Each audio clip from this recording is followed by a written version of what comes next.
You may be wondering why Sartre would have imagined that the recognition of our essential freedom would lead to nausea.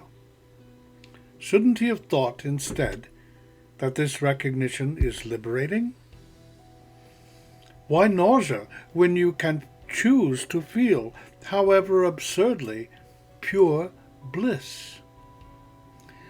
And shouldn't he have thought that the fact that there is no given ego self, none we are born with, provides an opportunity for you to get to construct one on whatever model you like, within the limits of your facticity of certain given factors like your IQ and access to wealth? Why not see that constructed ego self as an artistic creation that you work on throughout your life? Well, he should have. But the truth is that for all his brilliance, Sartre was pretty messed up due to some unresolved mommy issues that I'm not going to go into here, but see his partial autobiography, The Words. That'll clear it up. My take: Sartre didn't really grok how extremely positive his philosophy was or could be. One question you might have: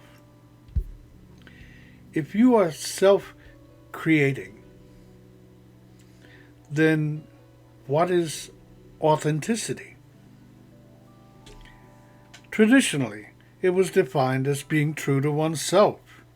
In the 1960s, hippies used to speak of finding yourself, man, as though you were a lost sock. Well, you are not a lost sock. So if there's no pre-existing self to find or be true to, what could authenticity possibly mean? Aren't we stuck back with Sartre's nausea and bad faith? Well, no. What authenticity really means is A, taking responsibility for oneself, and B, remaining true to that creation. You are the artist of yourself. And authenticity is artistic integrity. No, you say, I cannot do that.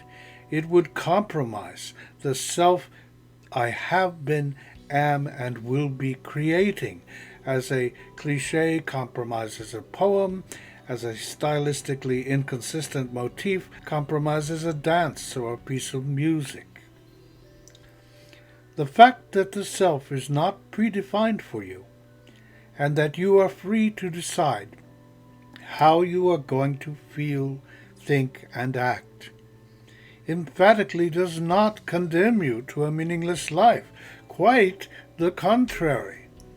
You create your own meaning and purpose, and the process of doing so, like any process of artistic creation, is engaging, purposeful, and meaningful.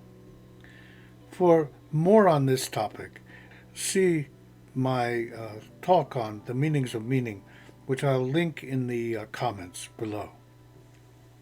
So, that's one thing that Sartre got wrong. Here's another. While you are not predetermined, you do operate, as I just briefly mentioned, within a great many constraints, on what you can create. Maybe your physical and intellectual endowments are such that, however hard you might work at it, you will never be a principal dancer in a ballet company or win the field medal in mathematics. You can think of these biological constraints, your genetic inheritance, as like keys on a piano. You can't make the piano sound like a tuba, perhaps, but you can play an astonishing variety of types of music on that piano if you work at it. Sartre does acknowledge these limitations in being and nothingness, and he has a term for them. He calls them your facticity. But he doesn't think that they matter much. At least they don't matter to his topic, which is our type of consciousness. In Being and Nothingness, Sartre promised to create in the future an existentialist ethics. But because he believed that life was fundamentally meaningless, and because he didn't recognize important facts about our facticity that have ethical implications, he was never able to do that. But that's a subject we shall be addressing in later talks in this series. Please like and subscribe, and have a look at the next talk in this series on Christian existentialism. That talk is called The Heart of Being.